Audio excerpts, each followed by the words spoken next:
There's a photograph of me from that night that nobody took, but it's the one my mind keeps developing anyway. It's the moment where the kitchen doors swing open, and I can see into the ballroom just long enough to watch my brother and his new wife glide past a wall of white roses. He's all charm and broad shoulders, wearing our father's cufflinks as if they were always meant for him. The band starts the first chorus, and the room erupts like someone zapped it with electricity. Then the doors slap shut, and I'm back under fluorescent lights, 15 feet from the dish pit, the air thick with steam and minced garlic. There's a folding chair with my name hand-lettered, taped to the back. A thin paper program with my place inked in. Kitchen. The catering manager looks sorry, and that way people look sorry when they can't risk being anything else. "Ms. Reed," she said, "we had some last-minute changes, but you're welcome to." "It's fine," I said and sat. My daughter June swung her legs next to me, the hem of her simple blue dress getting damp with condensation every time a server carrying a sweating rack of glasses brushed by. A server slid 2 plates onto our little service table, and the smell of prime rib hit the back of my mouth like a dare. June leaned closer. "Why are we eating by the garbage cans?" she whispered, her voice steady, more curious than hurt. I had an answer I don't say out loud. Because appearances matter to some people more than families do. Because if I'm invisible, I can do what I came here to do. I reached for June's hand. The kitchen doors swung again, a spotlight of joy cutting across my face, as if to test how fast I could look away. And in that cut, in that hot breath of the line cook's grill and the whisper of a busser's sneakers, I decided. I stood up, tucked my chair under the service table, and said, "We're leaving." I didn't make a scene. I walked out the back, June's small fingers tucked inside mine. I texted my attorney from the parking lot and told her to hit send. By the time the band reached the second verse, I was on Steel Street with keys to the office and a manila folder of receipts. The card my brother had slipped into the valet's hand was still warm in his pocket, the same card I'd been watching for months. By midnight, I would take his name off the bank accounts, and in the morning, I would take the company. We grew up in a ranch on a quiet street in Westerville where the spruce trees always leaned a little too far toward the sidewalk, and our father kept an extra roll of blue painter's tape in the junk drawer next to the soy sauce packets. Our father, Ray, was the kind of man who could fix anything that could be fixed and made a gentle ritual of what couldn't. The company started with him and a friend named Mitch who had strong hands and a bad back, 2 guys and a pickup with Reed Mechanicals stenciled on the door. He serviced the district's boilers and never left a school without checking the thermostats in the kindergarten rooms himself. "Little bodies don't hold heat like ours," he said, tapping the mercury glass with a knuckle. I was 12 the first time I stayed late with him on a Friday night. He had a stack of invoices that needed stamps, and I wanted pizza money. I fell in love with the rhythm of it. The way order would emerge if you were patient and didn't lie to yourself. Our office was a tiled room that smelled like coffee and WD-40, and on one shelf was a jar of loose screws that never found their way back. "You are a natural, Lo," my father said, watching me alphabetize paper by school name like it was sacred work. My brother, Evan, 3 years older and charismatic in a way that made my friends linger in the doorway to be near his laughter, wasn't much into the files. He was good with people, slippery and smooth, always knowing the thing that would make a yes feel like their idea. Evan could sell a 5-year maintenance plan to a guy who'd already told him no, and walk away with a handshake and the promise of referrals.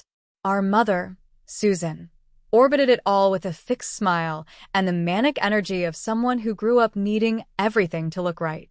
She kept immaculate holiday bins, labeled in block letters. She ironed napkins for the good table, though nobody sat there. She kissed our cheeks and said things like, "Family is forever," and "Don't make a fuss," and "What will people think?" I went to Ohio State because it was close and because I thought I could become the kind of person who held levers, not just papers. I studied finance and hated the way they talked about people as markets, but I loved the way you could train your eye to see what didn't add up. I married young and wrong to a guy named Tyler, who liked the way I made lists until the lists reminded him of his mother. By the time I had June, I had a small apartment near Clintonville with a ceiling that cracked as if it were telling a joke, and no savings to speak of. I took a job at Reed Mechanical that became Reed Facility Group when Evan said we had to sound bigger. Perception, he said, adjusting his tie in the mirror of the truck's sun visor, is reality. I pressed my palms on the desk my father built from a door laid across 2 filing cabinets and figured out that I could be a quiet engine. I mapped service routes by time of day. I moved invoices to ACH to stop the steady bleed of late mail.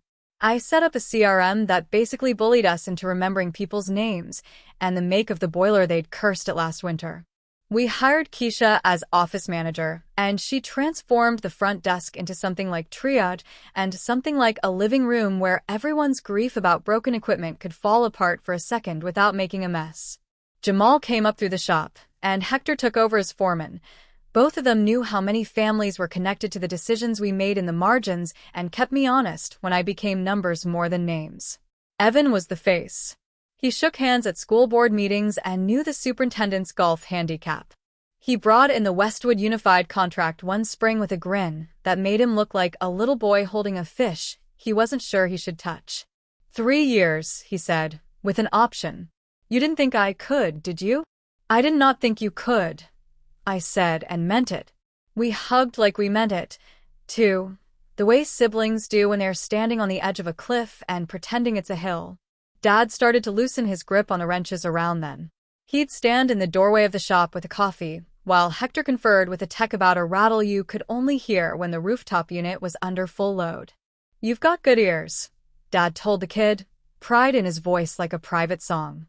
We were a company. Not flashy, not big enough to be unkind. We were 42 people who fixed the machines that made rooms bearable for kids who needed bearable rooms.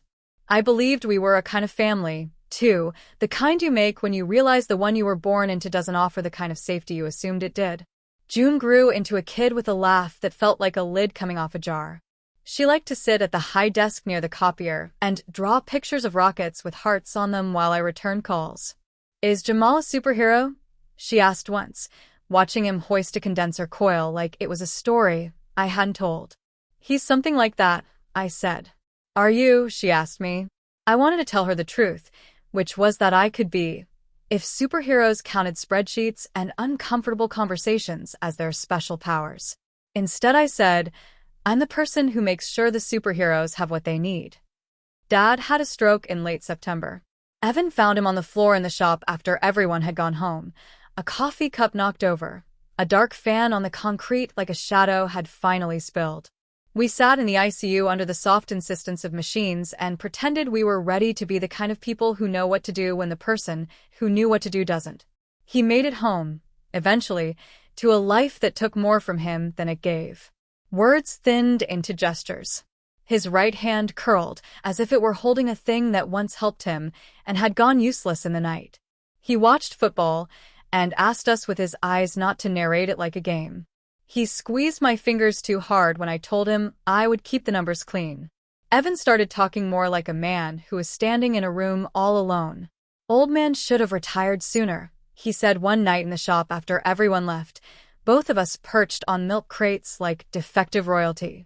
He held this place too tight. He held it because we didn't know how to, I said. He looked at me then, a flash of something like a question under his usual sheen, and I thought, not for the first time, that maybe we were the same people trying to solve the problem of being seen in different ways. The night June's bloodwork changed everything, we were playing Go Fish in a waiting room with a wall of glass that looked out at the dusk like it was a museum piece you could put back if it didn't fit. She had bruises she couldn't explain and a fatigue that seemed to have its own gravity. The pediatrician didn't like her numbers and sent us to Nationwide Children's, as if sending us across town could be something besides a life-breaker. Is this the adventure part? June asked, small legs swinging. I looked at her, and the air got very clear. It's the part where we find out what's next, I said. A nurse with steady hands and shoes that meant business took June's veins seriously, and a resident whose face couldn't hide anything told me the long word like she was handing me a panel of glass. Acute lymphoblastic leukemia. He showed me charts that had nothing to do with my daughter and everything to do with her. He explained ports and protocols, side effects and survival rates, and I nodded like my head was attached to something that knew how to nod. The machines beeped, and June put a frog sticker on the monitor to make it less about numbers. A therapy dog named Captain visited and put his chin on her knee like his name didn't fit him, and June laughed for the first time that day, and I realized I had been holding my breath so long my chest hurt. Dad sat with us on infusion days when he could, his good hand smoothing the blanket down June's legs, the other hand resting on the rail, as if he could hold her that way, too. He stared at the floor with a gaze so fierce I had to touch his wrist and say, "She's okay." Even when she wasn't. The company learned to function around me not being there all the time. Keisha ran dispatch like a command center, and Jamal reminded me that everything breaks eventually, and usually not on a schedule. Evan threw himself into sales and gala dinners and handshakes with people who liked seeing themselves in the reflection of his grin. "This is what we have now," I told him once, in my office with the door closed and the sound of air being pulled through a duct-like breath. "We take care of what we can, and we try not to hurt anyone who already hurts." He smiled in a way that made me think he agreed, and in a way that made me think he didn't. "We'll be fine," he said. "This is America. People respect hustle." Dad died on a Sunday morning in February, when the plows had made little walls of gray and the sky couldn't commit to snow or sun. I was in June's room, leaning over a laundry basket, and my phone rang with my mother's name. "He's gone," she said, like she was reporting on the mail. I sat in the silence after and thought of the way he used to lay his palm across my hair when I was small, like smoothing a map that had wrinkled the way all maps do. I zipped June's hoodie up to her chin and told her we were going to Grandmom's, and she put a crayon into her pocket like she could take Normal with her. The funeral home smelled like lilies and cleaning fluid. Men who had worked with my father stood in suits, as if suits were what you wore when you couldn't fix the thing at hand.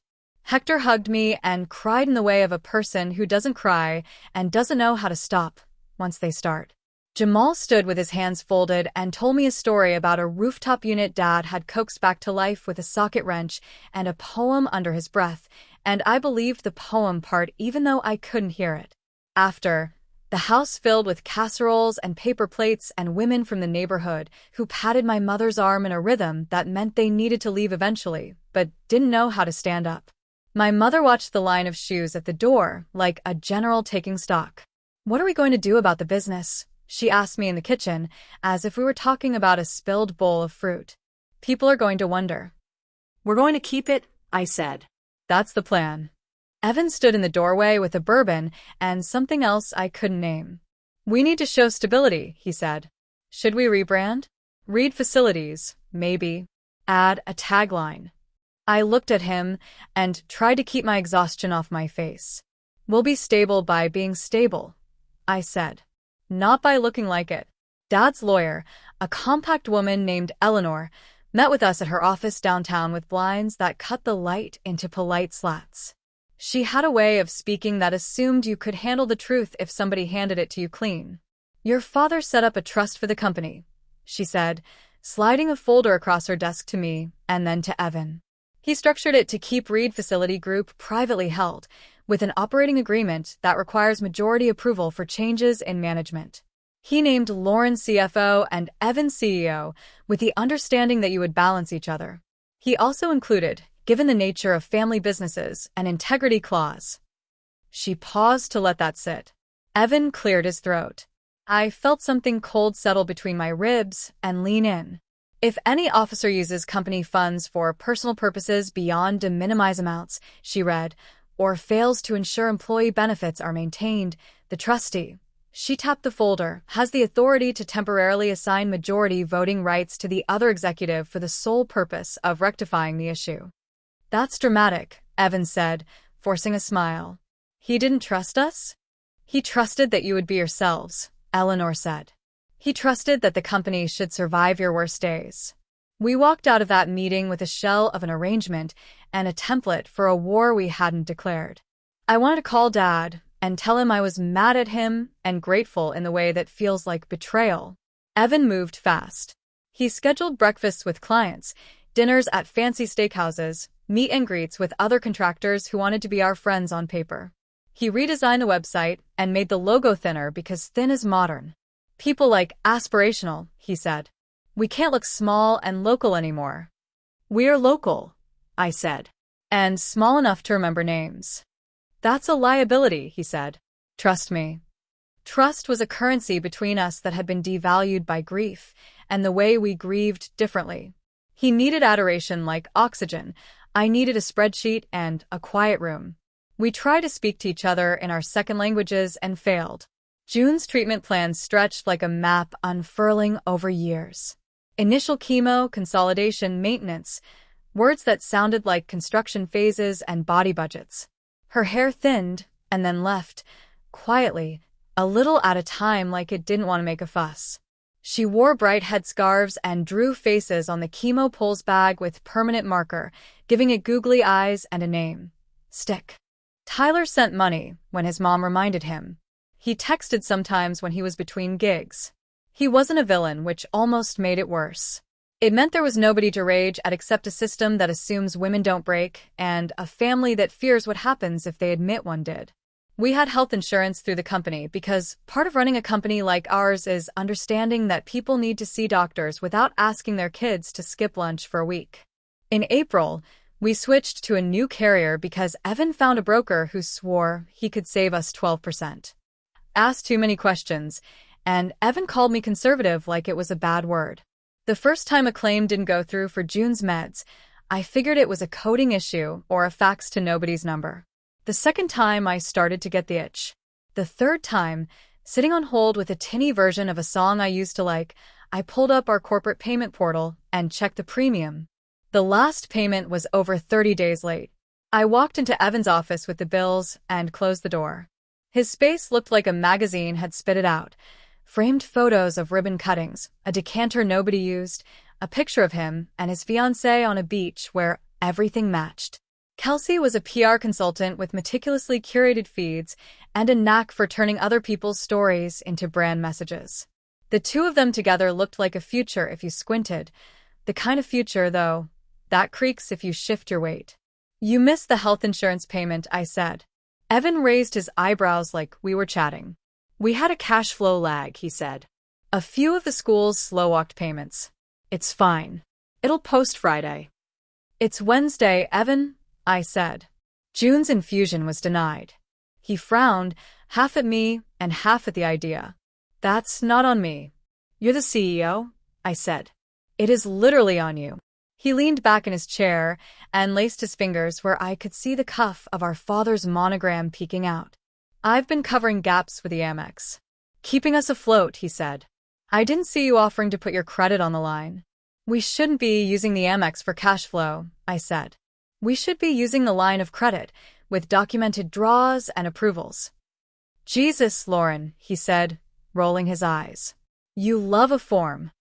I love not having to hope a pharmacist is pity, I said, holding his gaze until he looked away. I went back to my office and started pulling statements. The corporate card had been swiped at places we did business, and places we didn't.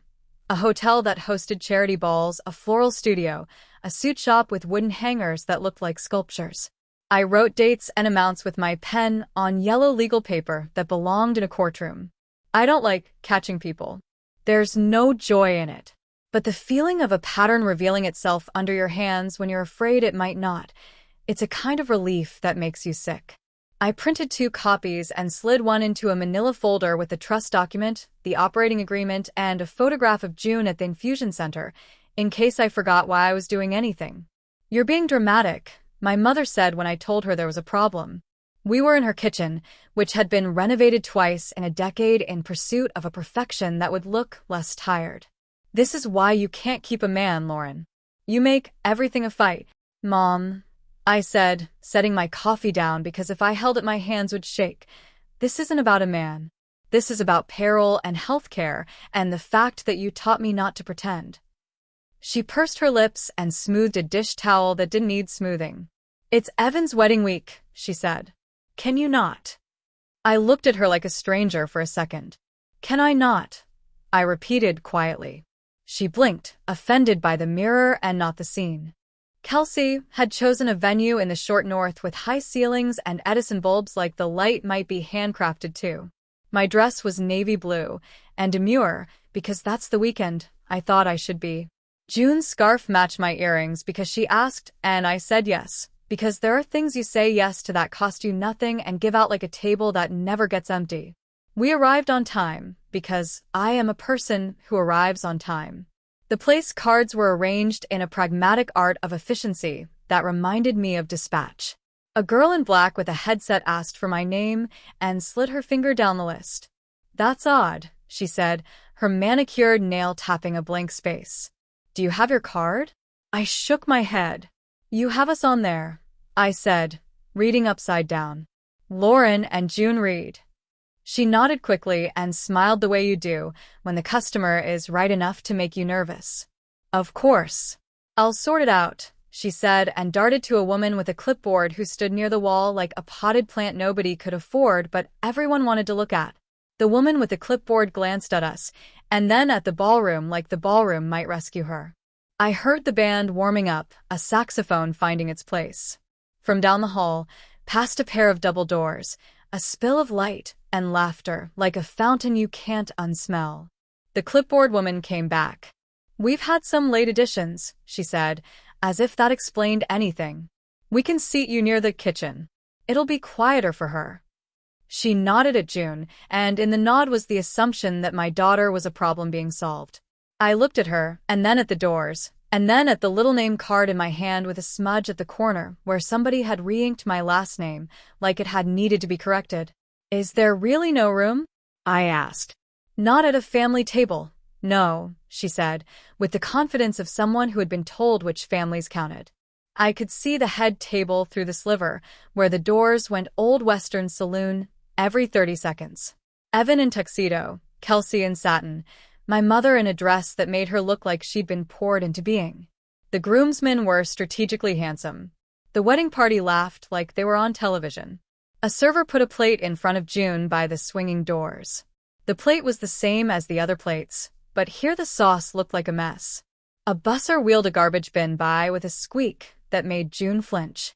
"Mom," she said quietly, putting her hand under her chin the way she did when she wanted to just disappear. "Why are we eating by the garbage cans?" I felt heat rise from the base of my spine to the back of my eyes. A whole speech assembled in my chest about dignity and choices and how some people choose not to see what it costs them. I swallowed it because I had other things to say. "When the band starts their second song," I said to June, bending toward her like we were sharing a secret, "we're going to take a little ride." "Are we in trouble?" she asked. "We're in history," I said, soft, and she frowned at the answer but nodded, trusting that the world would make sense eventually if she held on long enough. My phone buzzed in my bag. It was a notification from the bank. Corporate card charge approved at West End Square, $12,000. I stared at it like a joke that wasn't funny. My thumb hovered for a second, then my hand acted before my head did. I forwarded the notification to my email and typed in the subject line, Section 5.4, trigger. The band started their second song. The doors swung open and someone cried at a toast, a sound like glass breaking underwater. I stood up. The catering manager noticed and took a step back, like something had come into the kitchen that shouldn't. "Thank you for your kindness," I said to her. She didn't deserve to be the face of this moment. Sometimes a person is just the person who happens to be closest to the fire. I took June's hand and walked out through the loading dock into sky. The asphalt was cooling itself in waves, and the smell of rain that wasn't coming sank like a promise that wouldn't get delivered. We got in the car. Both of us were quiet, like we were keeping a secret from the windows. My phone buzzed again.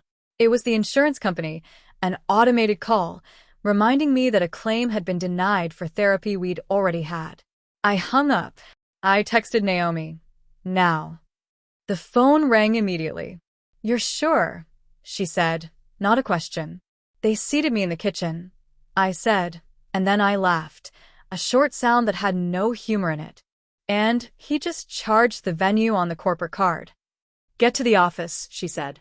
"I'll meet you there. Send me the screenshots. Are the proxies ready?" "Signed and notarized," I said. We had been dancing around this for months, building a paper bridge we hoped we wouldn't have to cross. If you're going to set a boundary, you should do it with receipts and a calm voice. I dropped June at Kayla's, our neighbor and a teacher, who had been a human net under us since the day the word leukemia landed like a lead weight. Kayla opened the door with a face that understood. "I'll keep her until you tell me not to," she said. In the car again, my hands were steady in a way that felt like a betrayal. I drove to 415 Steel Street with the radio off. The city lit up like it could exist without us, like we were both smaller and bigger than we knew. Everyone thinks the breaking point is a single blow, but it's usually a stack of them. The human heart is an engineering marvel. It can handle a lot of weight if the load is distributed. The problem is when the load is always on the same bolt and no one offers to move a box. I had started planning the escape route the day I found the first floral charge. I made a folder on my desktop named Taxes and put nothing in it that had anything to do with taxes. I printed the integrity clause and highlighted the part that allowed for temporary assignment of control. I sat with Eleanor and Naomi in a conference room that smelled like old coffee and risk and asked, if we had to do it, what would it look like? "Quiet," Naomi said. "You want to avoid a scene. You want to be boring and compliant. You want our emails to sound like water running." "What are my odds?" I asked. "That would depend on you doing exactly what I say," she said. We collected proxies like charms that might protect us. My mother refused to sign hers, telling Eleanor she trusted her son because he looked trustworthy. Eleanor didn't argue. She had something better. The trusts vote in case of misappropriation. That meant if I could prove misuse, she could hand me the wheel long enough to steer us back. I documented.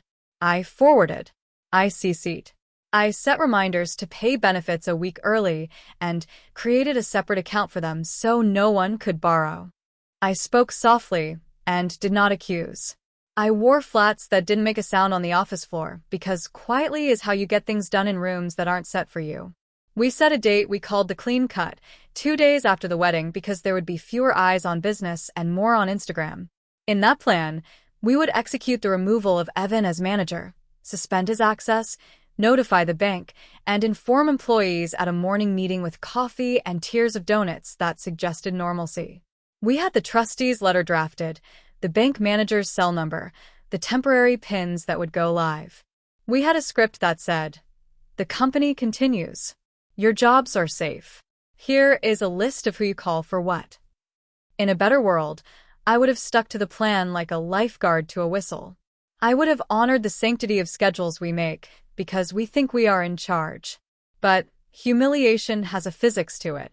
The thing about a person like me, the person who never shouts, who does the dishes at weekends, who pulls over to the side of the road to clean up a mess in a bag, is that when we break, we do it silently and at scale. I parked in a lot and had to laugh because the office lights were already on. Keisha stood in the doorway like she had heard my car from her house. She had her keys and a sweatshirt with the company logo on it and a look that said, "I always knew we'd get here. I didn't know it would be tonight." She opened the door and flicked the light switch. The hallway smelled like dust that had never had a chance to settle. "You're early," she said. "I couldn't stay," I said, and then we both were quiet. There's an intimacy in shared disgust where you don't have to fill the space with anything. Naomi was 15 minutes behind me, carrying a leather bag that looked like it could carry a body, and probably had, metaphorically. She placed her laptop on the conference room table, like a surgeon laying out tools. "Screenshots?" she asked. I forwarded the bank alert. The subject line read, "Approved, West End Square." She didn't even nod. She just typed, fast, something like a spell. "Dear Eleanor, per the Trust's integrity clause, I am notifying you of the following charges." She attached the long PDF I had been filling with dates and amounts for months and the spreadsheets where I had made lines like fences. She looked around the room, taking in what she needed and discarding the rest. "We're accelerating," she said. "We remove access now. Keisha, can you call Rita?" Keisha had Rita's number in her phone under Bank Rita, because that's how our people name people. She put the call on speaker and said, "We need to suspend the following cards and online access for Evan Reed, effective now." Rita didn't ask questions. She had a low voice that made me think of dark wood and careful judgment. "I'll need an email from the trustee and a copy of the operating agreement," she said. "You will have them in 10 minutes, Naomi said. We logged into the admin backend and removed Evan's multi-factor authentication, even though my fingers felt like I was removing oxygen from a room, and we were all still in it. Darren arrived because I had texted him without explaining, and he had a sense for weather patterns. He slid into the chair like he'd been called to a wind change he'd been waiting for his whole life. "What do you need?" he asked. "Prepare a payroll report," I said, "and a copy of the group health payment schedule with timestamps." He nodded and got to work. The sound of keys was a metronome, something you can depend on when you have nothing else. At 10:13 p.m., Eleanor's email landed. "Pursuant to Section 5.4 of the Reed Family Business Trust, I hereby assign temporary majority voting rights to Lauren Reed for the purpose of remedying misuse of company funds and ensuring maintenance of employee benefits." It was dry and gorgeous. Naomi smiled with one corner of her mouth. "How bored do you feel?" she asked me, and I laughed because the answer was, "Not at all," and "absolutely." She clicked send on the notice to Evan. "Effective immediately. Your access is suspended pending an emergency board meeting to address potential misuse of funds. Do not remove or alter any company property. Counsel is copied." There is a dignity in paper.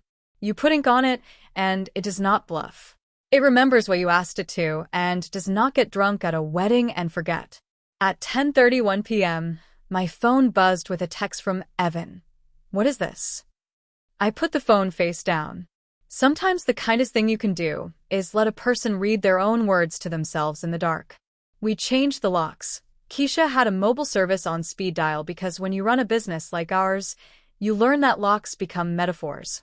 Inspector Quiet came and swapped the cylinders out in 22 minutes, whistling a tune that didn't recognize drama. At 11:47 p.m., I scheduled 3 emails to hit inboxes in the morning. 1 to employees, 1 to clients, 1 to vendors. The subject lines read, "Continuity and care, no service interruptions, and please update your records." The body copy was what I had been writing in my head for weeks: steady, factual, cold water to a face. At 12:03 a.m., I drove home and sat in my car for a moment like I'd just run a marathon in place. The neighborhood was so quiet I could hear June's hamster running on his wheel from the driveway. My phone buzzed with a message from Kayla, a picture of June asleep on her couch, hand wrapped around a TV remote like a scepter she had no intention of using. I climbed into bed and stared at the ceiling until the ceiling gave up and stared back. We didn't do the reveal at the wedding because I'll be damned if I let their photographer have that story. We did it at 8 a.m. in the shop with coffee in white cups and the smell of rubber mats and a compressor that always came on louder than you think it would. Employees filtered in with looks on their faces like we were about to tell them the world had ended or it hadn't. People who had stuck with us through winter break outages and summer heat waves. People whose hands carried a layer of work that no amount of soap could erase. Jamal stood near the front with his arms crossed, Hector in the back with his cap in his hands. Keisha sat at the folding table we set up with donuts like we understood that sugar can hold a room together for 15 minutes. Evan showed up at 7:58 a.m. in a suit and a tie that looked like an accusation. His hair was perfect. He looked like a man whose night had been interrupted in a way he couldn't Instagram. He tried his pass on the side door, and it didn't work. He tried the front door, and it did. The door is never locked when our people are coming in. It's a value that gets you messed up and that I will not change. "What is going on?" he said, walking into the shop like a storm that hadn't checked the forecast. I handed him a copy of the trustee's letter and the notice. "We're having a meeting," I said, steady. "You can sit, or you can stand. Please don't interrupt." He laughed sharp. "You're joking." I looked at him and wished, for a microscopic second, that he would be the person I wanted him to be, that he would put his hands up and say, "You're right. Let's fix it." Instead, he folded the paper in half with a crack like ice breaking on a lake and said, "You've lost your mind." Keisha cleared her throat. She had the roster in front of her and the steady eyes of someone who has already decided what she will do if you make her choose. "Let's start," she said. I read from the script I had written on a note card, so I wouldn't wander away from my center. "Thank you for being here," I said. "I know the rumor mill is already grinding. I'm asking you to listen to what I say and what I show you before you make any decisions. I held up the letter. Pursuant to the Reed Family Business Trust and our operating agreement, I have been assigned temporary majority voting rights due to suspected misuse of company funds and failure to maintain employee health benefits. Effective last night, Evan's access was suspended pending an investigation. Murmurs. You could feel the sound move like a small animal through legs. May I see that? Jamal asked, not because he didn't believe me, but because he is the kind of person who reads the manual. I handed him a copy, and another to Hector, and another to Chelsea from HR, because this had to be a democracy even if the law made it look otherwise. I clicked the projector on. I hate projectors. They always make the world look worse. But there's power in being able to point to something you can print. This, I said, a spreadsheet on the wall like a confession, is our corporate card activity for the last 6 months. 90% of it is what we expect. Fuel, parts, meals with clients at places where the napkins are paper. But here are the out-of-bounds items. $18,440 to Blum and Company. Florals, $12,000 to West End Square. $8,500 to Golden Hour Entertainment. $1,980 to Redwood Clothiers. None of these have accompanying invoices or approvals. None of these are listed as events with the company. On April 3rd and April 17th, our group health premiums lapsed. 2 employees were denied claims. One of them was my daughter. I didn't mean to say that last part out loud.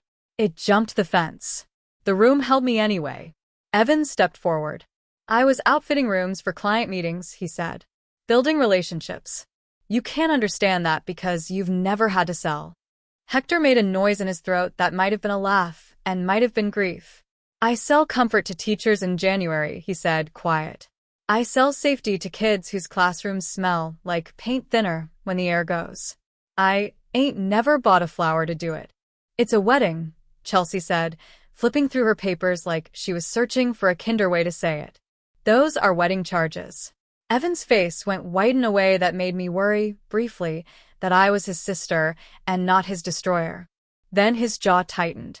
It's common. Everyone does it. It's just smoothing. Smoothing is when you cover a tire patch with a sticker, Keisha said, voice carrying in a way that made the hairs on my arms rise. This is something else. I clicked to the next slide. Our benefits report. This is who was affected by the lapse, I said, keeping it clinical. Names were covered, but the numbers were there. We fixed it. We took the hit. But this isn't how we treat our people. I held up the trust letter again. Under Section 5.4, I am removing Evan Reed as manager, effective immediately. An investigator will review all card activity and financial decisions for the last 12 months. The bank has been notified. If you have any questions, my door is open. If you need a different job because this is too much, I will write you a letter that gives you a soft place to land. Evan looked at me then, not like a brother and not like a CEO, but like a boy who could not believe his sister had stopped covering for him. You're going to regret this, he said under his breath. You're going to regret everything. Probably, I said, because I have regret for breakfast, but that doesn't mean I go hungry. The meeting dissolved the way a wave disperses over a beach, part noise and part decision. People came up to me like they were testing the temperature of a pool with a toe. Are we safe? A tech named Mike asked. We're safer than we were yesterday, I said. Jamal put a hand on my shoulder and squeezed once. You got this, he said, not because he thought I was invincible, but because he knew I would break properly if I had to. Evan stood near the door with his hands in his pockets and a face that wanted to say, how could you? And the rest of the sentence that I couldn't afford to hear. He left without slamming anything. That almost made me cry. At 10 a.m., Mr. Harrow from Westwood called. He doesn't call people, he sends emails written like bylaws. His voice was brittle like a dry stick. We received your note, he said. Is our contract in jeopardy? No, I said. It's safer. I'll meet you at 2 to walk you through the transition. He paused. Good, he said. I'm sorry you have to do this. You and me both, I said. By noon, I had a list of things that needed doing that would have taken a week if I had had the luxury of cortisol. By 5, Naomi had filed the emergency petition for a temporary restraining order to prevent Evan from accessing systems and to freeze the disputed charges. By 7, I was in Kayla's driveway, June's backpack slung over my shoulder like a talisman. "How did it go?" Kayla asked, handing me June, who smelled like popcorn and crayons. I told the truth with pictures, I said, and June giggled because she imagined a cartoon of the truth wearing a hat. That night, after June fell asleep with Stick's googly eyes peeking over the edge of the bed, I sat at the kitchen table with the letter from Eleanor and my father's old watch. It had stopped the day after he died, and I hadn't had the heart to wind it. I spun the crown with my thumb and felt the mechanism catch. I set the time to whatever the clock on the microwave said, and the watch started ticking like a small animal that had found its way back. The thing about tearing out a rotten beam is that even if you're right, the house creaks and protests and drops dust in your hair like a blessing you didn't ask for. Evan's lawyer sent a letter that read like a threat and a sigh. He claimed misinterpretation of the integrity clause, claimed I had moved outside my scope, claimed that expanding the business required investments that might look personal but were not. Naomi replied with words like fiduciary duty and self-dealing and statutory entitlement, and the court set a date for a hearing that would determine whether the temporary restraining order would become a preliminary injunction. Kelsey posted a carefully crafted Instagram about resilience in the face of betrayal, a photograph of her hand with her ring, and a caption that made me a shadow without a name. Some of our employees' cousins screenshotted it and sent it to me with variations of WTF. My mother left a voicemail that I listened to twice because I wanted to be sure I was hearing what I was hearing. "You have embarrassed me," she said. "People will talk. Why couldn't you wait?" She didn't ask how June was, or how the benefits were, or whether Keisha had slept. I pressed delete and told myself that not everyone gets the mother they deserve. I put my head on the table and let the cool of it move up into my face. June developed a fever 2 days after the meeting because bodies do not care about the timing of lawsuits. I took her to the ER at midnight, the lights of the highway making lanes like choices I didn't have.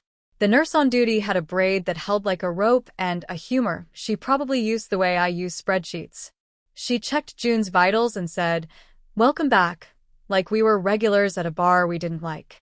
In the little room with the fish mural on the wall, June leaned into me and said, "Matter of fact, you smell like coffee and printer ink." "I smell like all the things I use to make us safe," I said. She nodded, satisfied. Kids don't need metaphors. They need someone to name the thing and then show them where it fits. At 2 a.m., with June's fever down and an antibiotic dripping slow, my phone buzzed. It was a text from Evan. "You didn't even tell me about the insurance." I stared at it. Shame does a strange thing. It makes you want to be smaller and bigger at the same time. "I did," I wrote back. "In April, and in May, and last week." I didn't press send. Then I did. It moved into the air between us like a truth with shoes on. The hearing the following week was in a courtroom with wood paneling that made you think of precedent and tired custodians. Evan wore a blue suit and looked like a television lawyer. I wore black and looked like a person who had slept in a chair. Naomi stood next to me with her hands folded in front of her like she was at rest and on alert. The judge listened. He was a man with a face that could have been kind if he'd chosen that way. Naomi laid out the timeline. April lapse, floral charges, venue charge, benefits denied. She didn't make it about my daughter because the truth is that we existed before and will exist after our own versions of heartbreak. Opposing counsel argued standing and the vague virtues of relationship building. He said words like industry standard, and Naomi said, "Not in this industry," and the judge wrote a note. Eleanor spoke briefly, confirming the trust's action. The judge granted the preliminary injunction. "Keep the company running," he said. "Keep your employees insured. Do not spend any money that isn't boring." We walked out into a sun that felt cheap, like it had come out just to make people think the day was fine. Naomi exhaled and said, "You okay?" And I realized I had been consuming adrenaline like breakfast cereal. "I will be," I said. Our people mostly stayed. A few left because they were tired of being in a family business that felt like a family business. I wrote letters for them that made them look brave, because they were. Clients stayed because we showed up at 2 in the morning when their compressor went down and went up on their roof in rain that doesn't respect hair. Mr. Harrow shook my hand and said, "I hope your daughter is well," and I told him she was getting there. He nodded like he had something in his pocket that hurt.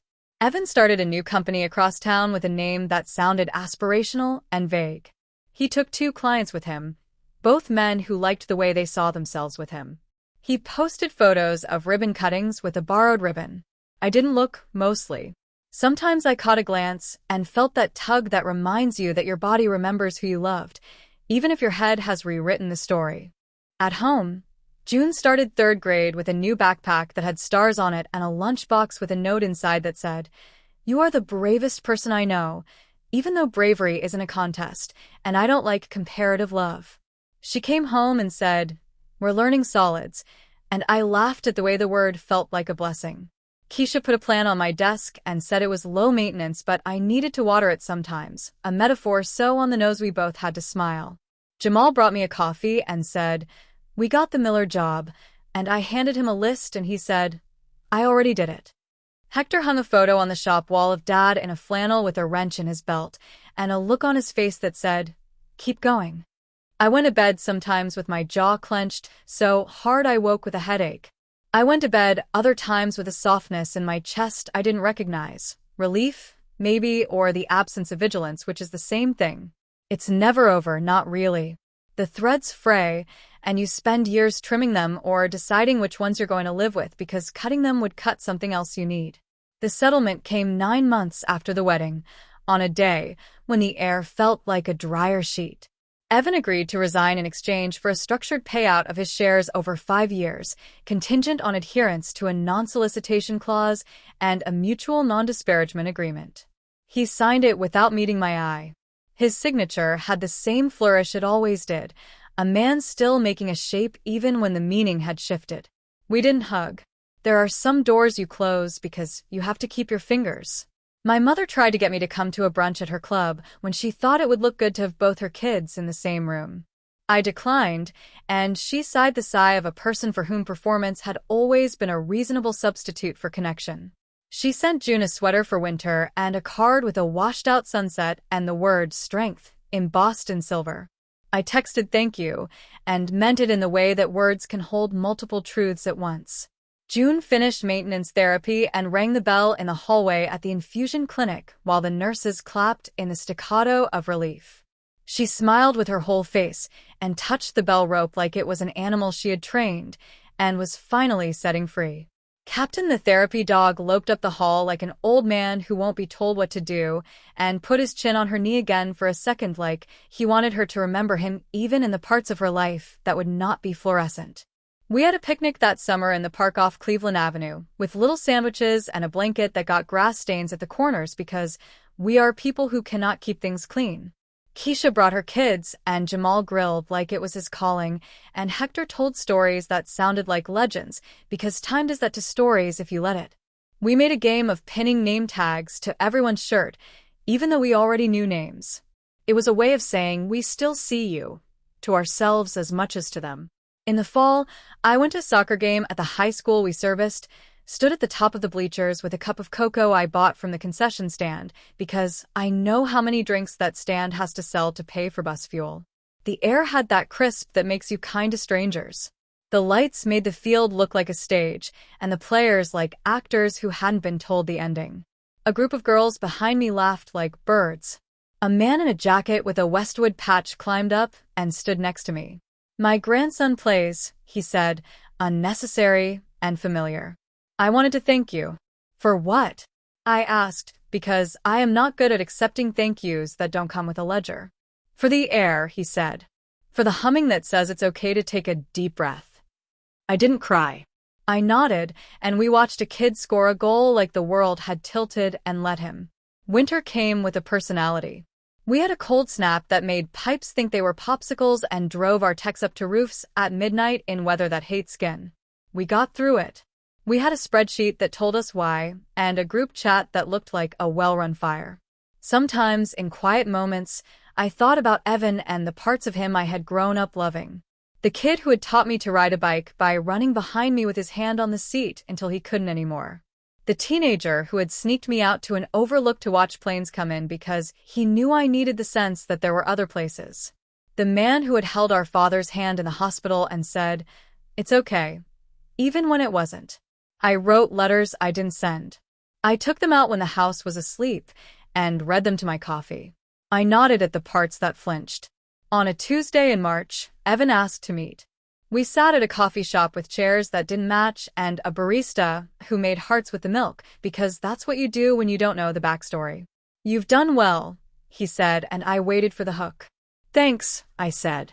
"How's your thing?" "It's fine," he said. "It's not what I thought." He looked at me then, with those eyes that could have been my eyes in a different life. "I'm sorry," he said. "For what?" I asked, because I am who I am.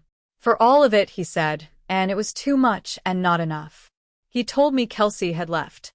He told me he'd tried to patch the hole with a boat that wasn't his. He told me 2 things that were true and 3 that weren't, because that's how people talk about themselves when they're trying to get the story to land. We stood when it was time and didn't hug. We laughed at something small, because small things are where the humanity lives when the big things are too heavy. He left with a smile that wasn't flamboyant. I left with the barista's heart in the foam, looking like it might disintegrate if somebody wanted it to. At dinner that night, June told me she wanted to join the robotics club. "We're going to make a car that stops before it hits the wall," she said, excited like she was inventing its prevention. "That's engineering," I said. "You would be great." "I want to make things that don't break," she said. I touched her hair, long again and determined. "We can try," I said. "We can even get good. But everything breaks." She nodded, wise in a way that sometimes made me angry at a universe that trains kids by letting it hurt them. "Then we make it easy to fix," she said. I slept that night with the window cracked, the cold sneaking in like it knew we were friends. I dreamed a dream where I was in the shop again with Dad, the smell of oil and old coffee calming my shoulders. He handed me a wrench and said nothing. I was the one who spoke. "I've got it," I said. He nodded like that was the perfect answer. Epilogue artifact. From my notebook, written the week after the hearing, pages still rippled from a coffee spill. "Dear Dad, I said yes to something I didn't plan to say yes to yet. The timing was bad. The optics were worse. But I want you to know that the lights stayed on. The trucks rolled. The kids at Westwood didn't know there was a war in a small building with a sign you built. I kept the integrity clause like you wrote it. I used it as a tool, not a hammer. I took your lawyer's advice and only sent emails that sounded like tap water, not a storm. I feel like I robbed a bank, even though I was protecting one. Evan is angry. Mom is practicing denial like it's a piano piece she can perfect. June is June. She put a frog sticker on the court document and named the judge Mr. Serious in pencil, which I think you'd like. The guys still sign out parts with the same terrible penmanship. Keisha started using labels for the labels, which is so fitting. I laughed until I cried in the supply closet. We hung your photo in the shop. Hector says you're looking out for our rookie techs. I told him that if ghosts are real, you'd be too busy fixing the thermostat in whatever waiting room exists somewhere above to visit. I wish you were here. Or I don't. You'd be furious with all of us, and also somehow tender. You always had that mix. I wore your watch to court. It ticked loudly. At one point, I thought the judge could hear it. I didn't take it off because it's making me less alone. You would have hated the suit I wore. Too expensive, you'd say. But you'd have liked that I bought it from a woman who opened her store with her sister and a loan from their aunt. You'd have liked that I paid in cash.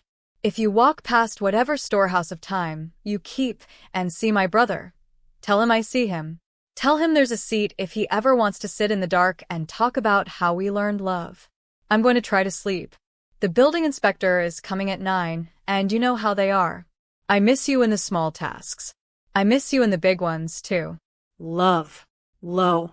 What I learned. Sometimes a room tells you who you are to the people in it. If they seat you by the kitchen, you get to decide whether that's where you belong. You don't have to flip the table to leave. You can put your napkin on the chair, stand up, and go build your own table. Receipts are love letters to your future self. When someone tells you a story that makes your skin itch, write down what you can prove. It's not about revenge. It's about making it possible to stand in front of your people and tell the truth in a way that doesn't burn them. The smallest voices carry the loudest truths. June's question in that kitchen wasn't just a child being humiliated. It was a mirror. When in doubt, listen to the kid who asks, "Why are we by the garbage?" Boundaries are not walls. They are doors you learn how to lock and unlock. Lock the ones that keep you safe. Unlock the ones for people who show up with their hands open, not out. Found family is not a consolation prize. It is the main event for some of us. Keisha and Jamal and Hector and the kids in those classrooms made me braver than my blood did. Build your life around people who call you by your name and mean it. Grief is a room you carry. You can light it. You can dust it. But you don't have to move out of it to make other rooms. Integrity isn't sexy. It is boring by design. It is the habit of being whoever you say you are when nobody is clapping. It's also the thing that keeps the heat on in January for someone's child, which is enough. You can take something apart without destroying it. Sometimes the only way to keep a thing is to break it in the right place, replace the rotten beam, and put it back together with better screws. I still think about the kitchen, how it smelled, how the door swung and swung. I see June's small hand in mine as we walked out into air. That's the picture I keep. Not the roses, not the band. A back hallway, a cool night, a decision that felt like the opposite of running away. If you've ever had to stand up from a chair that someone else told you was yours, I see you. If you're still sitting, that's okay. When you are ready, the hallway is there.